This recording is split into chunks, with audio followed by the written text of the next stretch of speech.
Bonjour à toutes et à tous, j'espère que vous allez bien. Aujourd'hui on se retrouve pour une nouvelle vidéo sur les limites de suite. Donc là on va plus s'intéresser aux limites de polynômes parce que souvent dans les exercices que vous aurez à calculer c'est des combinaisons de limites de polynômes, donc soit des fractions de polynômes, soit des produits de polynômes. Donc c'est intéressant de savoir déterminer leurs limites. Donc on va commencer par le premier. Le premier n'est pas très compliqué. On a limite lorsque n tend vers plus l'infini de n-2. On sait que la limite de n ici vaut plus l'infini. Et si on retire moins 2 à plus l'infini, ça reste du plus l'infini. Donc ça, c'est pas très compliqué. Limite de n-2 lorsque n tend vers plus l'infini, c'est plus l'infini. Maintenant, la limite de n carré moins 2n moins 145. Donc là, pourquoi c'est un tout petit peu plus complexe? Parce que on a deux infinis. On a le n carré qui tend vers plus l'infini.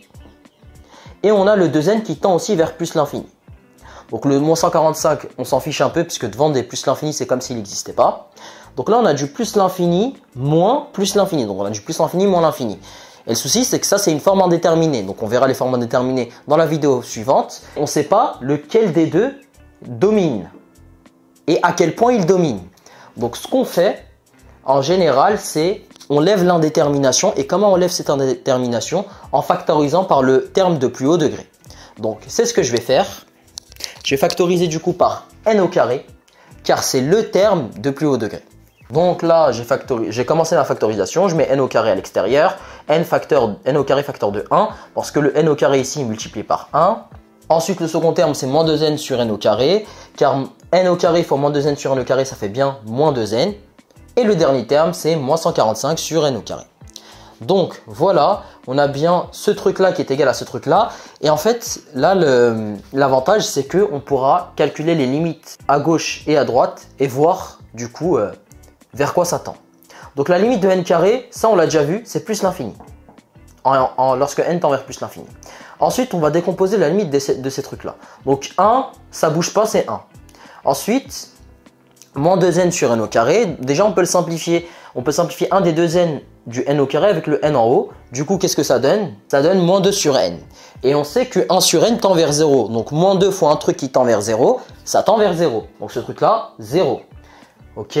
Ensuite, moins 145 sur n au carré. Pareil, on sait que 1 sur n au carré, ça tend vers 0. Donc, moins 145 fois un truc qui tend vers 0, c'est 0. Donc, on a le truc dans cette parenthèse qui tend vers 1, moins 0, moins 0. Donc tout ce truc-là, ça tend vers 1. Très bien. Donc on a du plus l'infini fois 1. Ça fait plus l'infini. Donc la limite de ce truc-là, du coup, c'est plus l'infini. Petit cheat code, vous pouvez déterminer la limite d'un polynôme sans avoir à faire tout ça. C'est la limite du terme de plus haut degré. Donc là, le terme de plus haut degré, c'est n au carré. Sa limite, c'est plus l'infini. Donc la limite de tout ce truc-là, c'est plus l'infini. Mais bon, il y a certains professeurs qui n'aiment pas trop qu'on utilise cette technique parce qu'elle manque de rigueur. Mais au cas où, ayez en tête que la limite d'un polynôme, c'est la limite de son terme de plus haut degré. Comme ça, vous saurez vers quel résultat vous devez tomber lorsque vous faites vos calculs.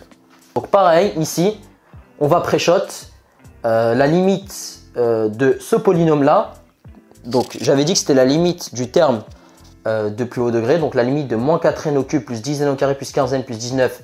Le terme de plus haut degré, c'est moins 4n au cube, donc c'est égal à la limite de moins 4n au cube lorsque n tend vers plus l'infini. J'ai n au cube qui vaut plus l'infini lorsque n tend vers plus l'infini. J'ai donc du moins 4 fois plus l'infini. Ça fait du moins l'infini, car le moins, du coup, va changer le signe du plus infini. Donc ça fait moins l'infini. Et donc, on va factoriser. Donc, on fait les deux méthodes. Lorsqu'on factorise, du coup, on va factoriser par le n du plus haut degré. Donc ici, c'est n au cube.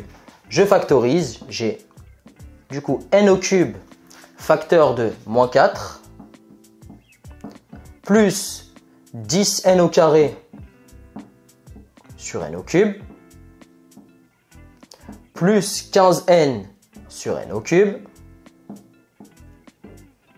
plus 19 sur n au cube. Donc déjà, il y a quelques petites simplifications que je peux faire. Donc n au carré sur n au cube, ça fait 1 sur n. Donc 10n au carré sur n au cube, ça fait 10 sur n. 15n sur n au cube, ça fait 15 sur n au carré, lorsque je simplifie. Et donc, même principe qu'ici, je calcule la limite à gauche, ici la limite à droite, et je vois du coup vers quoi ça tend. Donc, n au cube, on sait que ça tend vers plus l'infini. Tac. Moins 4, bah du coup, ça ne dépend pas de n, donc ça reste moins 4. 10 sur n, c'est 10 fois 1 sur n, donc 10 fois un truc qui tend vers 0. Donc 10 fois un truc qui tend vers 0, ça tend vers 0. Tac. 15 sur n au carré, pareil, c'est 15 fois un truc qui tend vers 0. Donc 15 fois 0, ça fait 0. Et ici, 19 sur n au cube, 19 fois 1 sur n au cube, donc 19 fois un truc qui tend vers 0, ça tend vers 0. Donc, la limite de ce truc-là, c'est moins 4 plus 0 plus 0 plus 0. Donc, c'est moins 4, la limite de tout ce qu'il y a dans la parenthèse. Et vous voyez qu'on retombe sur la même chose, du moins 4 fois plus l'infini, ça fait du moins l'infini. Donc, j'espère que cette vidéo vous aura été utile. Si vous avez des questions, n'hésitez surtout pas à me les poser dans les commentaires. Moi, je me ferai une joie de vous répondre. Et je vous dis à la prochaine pour de nouvelles vidéos.